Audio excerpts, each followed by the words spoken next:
Para sa episode na to, samahan nyo ulit akong mag-ukay. So, let's go! May nakasabit dito na Stone Island hoodie. Pakita ko lang sa inyo yung forma ko ngayon kasi may nakita akong magandang space dito eh. Ayan o. Jackpot ako dito. Tignan nyo. Ayan o. Jackpot. Ang kagandahan, meron na siyang katerno ngayon, which is itong shirt nga. O, diba?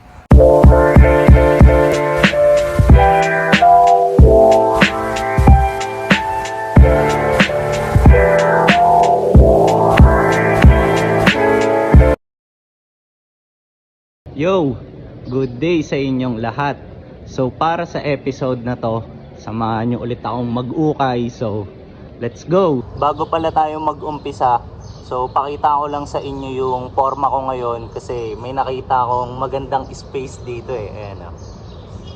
So mabilisan lang, bale gamit ko pala ngayon yung favorite ko na Nike ACG hat. Tapos itong thrifted shirt na nakuha ko sa isa sa mga previous vlogs ko. Tapos itong Nike ACG backpack na favorite ko rin. Tapos Nike track pants, and yung gamit kong sapatos is yung Nike Tailwind 4. So pakita ko sa inyo yung forma ko Check nyo. Let's go!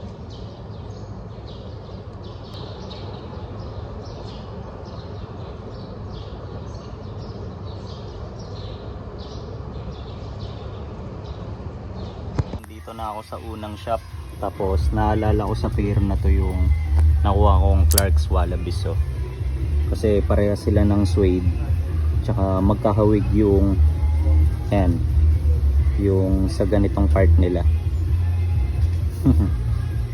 So check na tayo, let's go. Meron din ditong DMs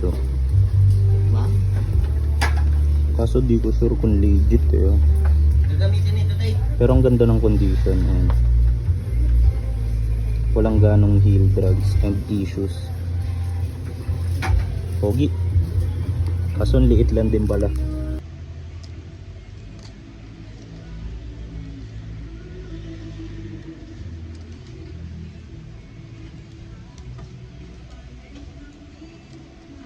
Check nyo tong nakita kong piece.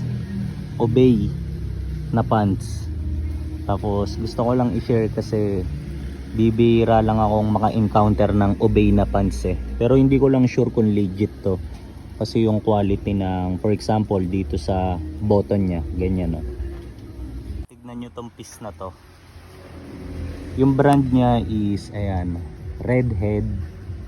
Nakapagpakita na ako ng ganitong brand before sa mga dati kong vlog. Tapos gusto ko lang ipakita kasi ang ganda tignan nyo.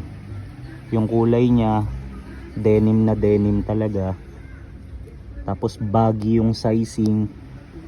Tapos yung material niya sa personal heavyweight. Tapos may mga ganyan pa siyang details RH Red Doors. Diyan lang. Ayan ganda na ito. Size ko pa. So baka kunin ko to. Check natin, di ba? May nakasabit dito na Stone Island hoodie pero most likely fake to or off kasi sa print pa lang Tama nga, off siya kasi unang una sa tag pa lang. Ayan, obvious na. Meron din ditong True Religion na hoodie kaso peki rin Meron din ditong random hoodie na linya ni Vision Vulture Ayan. Wiz Khalifa, di ba? Jackpot ako dito. Tignan nyo. Ayan Jackpot. Tignan nyo yung silhouette nung backpack na pula. Ito. Parang yung isa sa mga design ng Nike ACG na bag.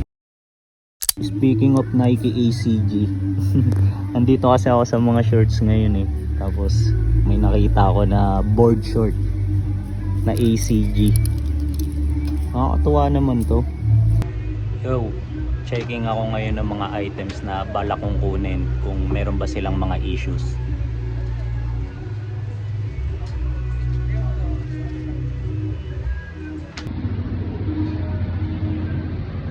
Yo, Nakailang items din ako sa unang shop, and ito, palipat na ako. So check nyo na lang mamaya, review natin ang sabay-sabay yung details ng mga nakuha ko and makukuha ko pa lang na items. Okay, so let's go. Dito sa next shop na napuntahan ko, merong random na jacket to, tapos parang bait yung datingan niya. Ito yung brand niya, Bidak. Ayan, hindi unggoy, bibe. All about playful. Ayan, kala ko Strava yung brand na itong item na to. So ayun kasi yung gamit kong app kapag tumatakbo ko eh. Parang Palas yung logo na itong backpack na to, or yung design niya. Ayan, ganyan. Andito na ako ngayon sa pangatlong shop, then checking ako ngayon ng kung ano mga meron dito. So sana may makuha ko. Let's go. Meron ditong random shirt to, tapos gusto ko lang ipakita kasi ang ganda ng print. Ayan o, nakalagay, take it easy, life's too short. Tapos chillin lang yung ayan o, yung bungo, diba? Dapat lang namang asi talaga eh, easy lang. Meron din ditong Columbia, tignan nyo. Tapos ang ganda ng color combination na ginamit, baby pink tsaka brown. So parang Travis Scott yung vibe niya, 'di ba? Sayang, trip ko sana kasi okay din sa akin mag-rock ng mga ganito. Kaso ang liit. Sayang. Dito sa sulok merong Miu Miu. Ayan o. Nagtatago. Yo! Pauwi na ako kasi naumay na ako eh. So dating gawi, bale pag uwi ko, once na masanitize ko na yung mga items na nakuha ko, review natin yung details ng bawat isa. So papakita ko sa inyo ah. Tsaka umuwi na rin pala ako kasi medyo mabigat na yung backpack ko eh. Kung kanina umalis ako walang laman, ngayon puro plastic na. Kaya takits na lang tayo maya maya. Sakto, baka kasi hindi ko na rin kayo ma-update talaga eh. Palubat na tong phone eh. So maya takits. Let's go. So ito, nakauwi na nga ako, and gaya nga ng nabanggit ko kanina, so ipapakita ko na sa inyo yung mga items na nakuha ko for this episode. Naisip ko lang pala habang sinasanitize ko sila kanina, pinaghiwalay ko yung mga pambenta sa mga magiging PSG ko. So uunahin ko na lang munang ipakita yung mga pambenta, tapos sunod natin yung mga PSG, okay? Para mas organize yung flow na itong outro natin. Tapos pabo lang bago ko umpisahang ipakita yung kada item. So usually kasi meron akong mga nababasa sa comment section na sabihin ko naman daw if ever possible kung magkano ko nakukuha yung kada item. So ang mangyayari, sige, try ko yung best ko na sabihin kung magkano ko nakuha per item. Tapos if ever lang, para dun sa mga pambenta ko, halimbawa merong mga maging interesado sa inyo, so check nyo lang ako sa IG ko, nandyan naman sa screen yung handle ko. So at Mike Lacson _ makikita nyo ako sa Instagram kasi usually doon ako nagpo-post ng mga pambenta. So randomly nag-i-story ako if ever trip ko. Okay? So umpisahan na natin. Let's go. So para sa unang item, ito, shorts. Shorts na kakaiba yung kulay. Tapos once binuklat siya, ganito yung itsura niya. Ayan. So wala tong kahit anong issues. Tapos pakita ko sa inyo yung brand. So ito yung brand niya, RL. Tapos kinuha ko lang siya, although kakaiba yung kulay niya, kasi meron ako napapasahan na buyer and viewer din dito sa channel.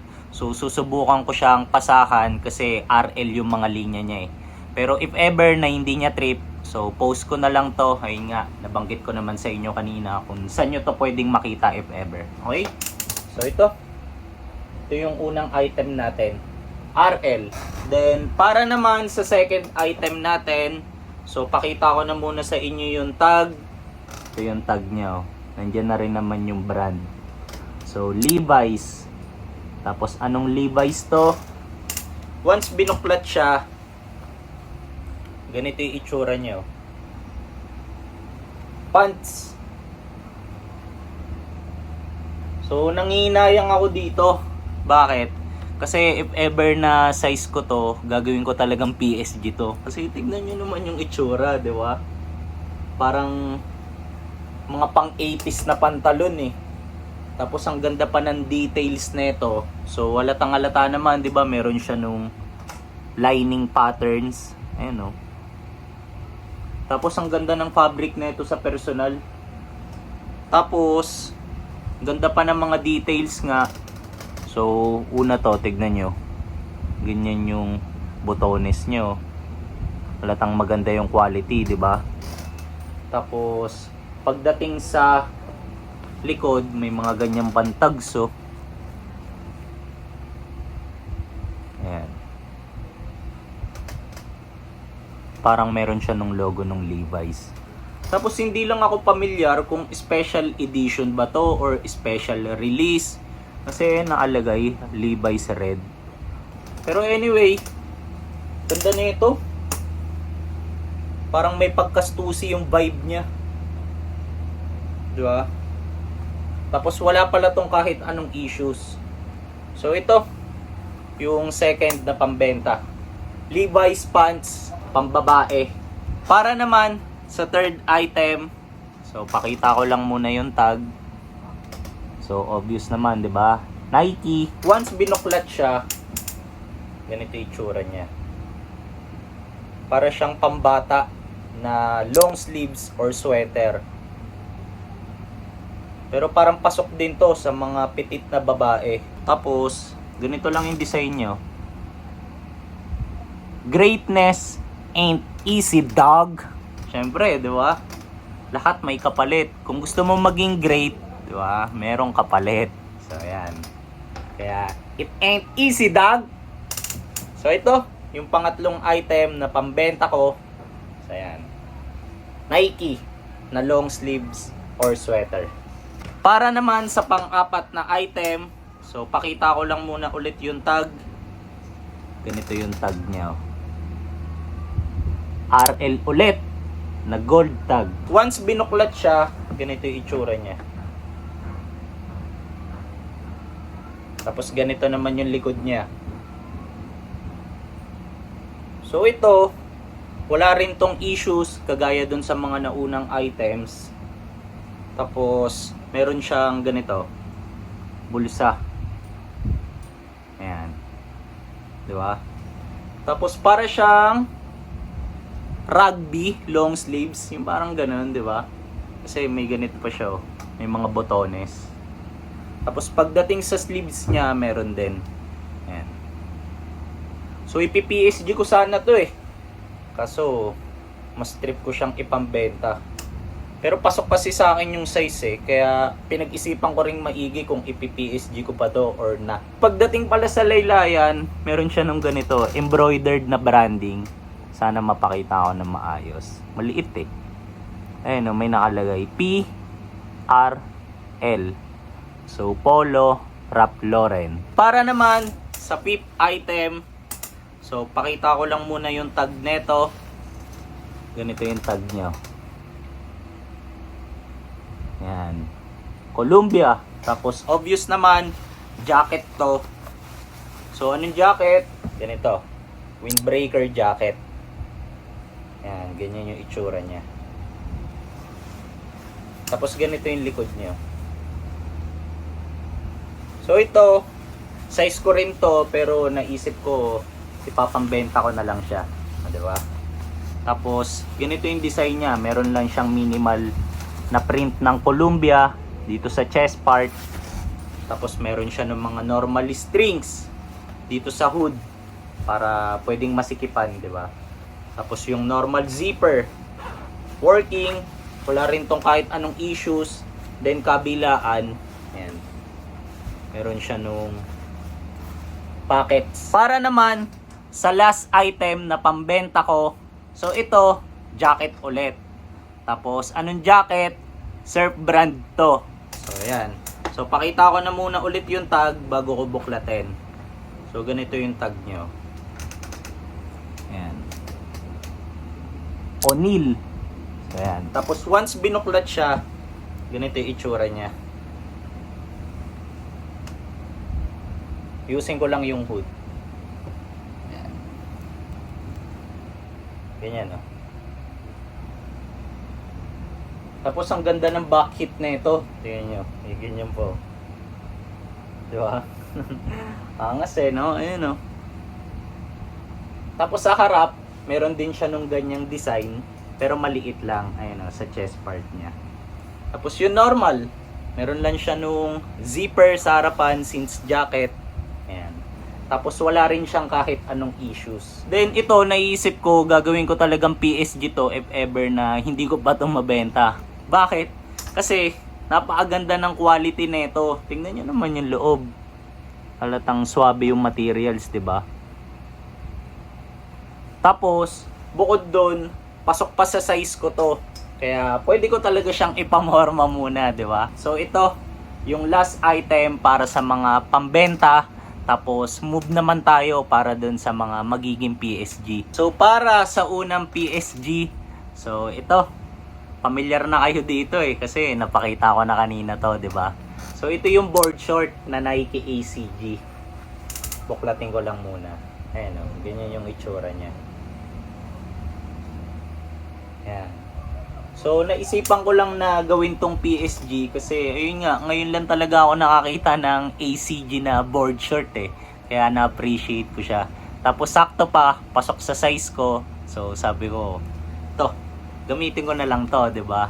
Then nakuha ko pala to for 100 pesos only. Tapos pakita ko sa inyo yung tag nito. Ayan o, ganyan yung tag niya. Vintage tag.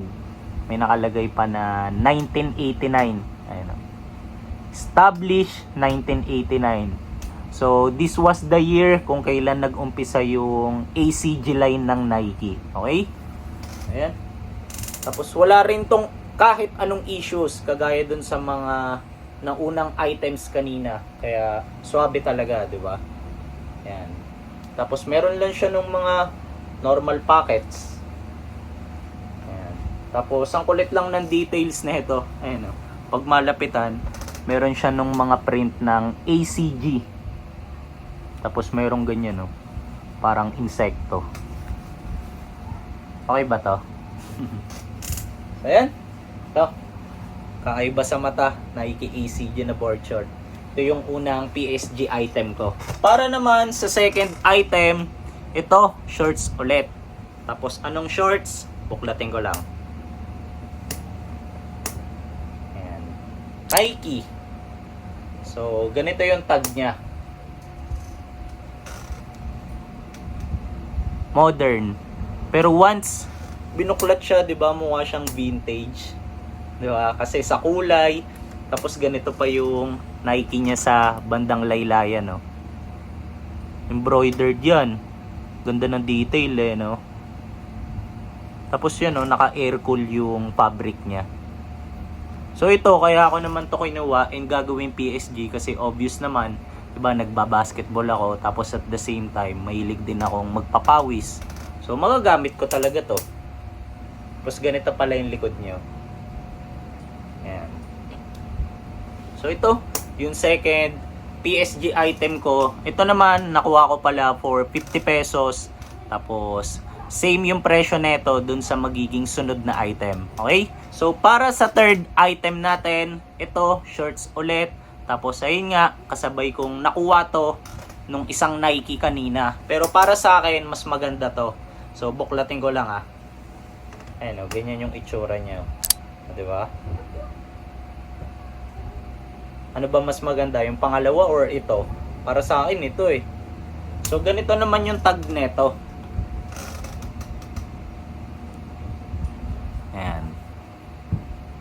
Nike basketball. Tapos, yung details nito, Una, meron din siya nung Nike branding sa laylayan na naka-embroidered. Ganyan, no? Tapos ganito yung gilid niya. So para sa akin, mas maangas to kaysa dun sa nauna kanina. Bakit? Kasi yung color combination nito mas swabe. Tsaka parang mas vintage tignan to, 'di ba? Para siyang Team USA na shorts. Ayan. Wala nga lang silang mga bulsa. Yung pangalawang item kanina na Nike shorts din, walang bulsa yun eh. Pero ang kagandahan, parehas naman silang walang issues. Tapos tag 50 lang naman eh, 'di ba? So why not, 'di ba? Kinuha ko na talaga.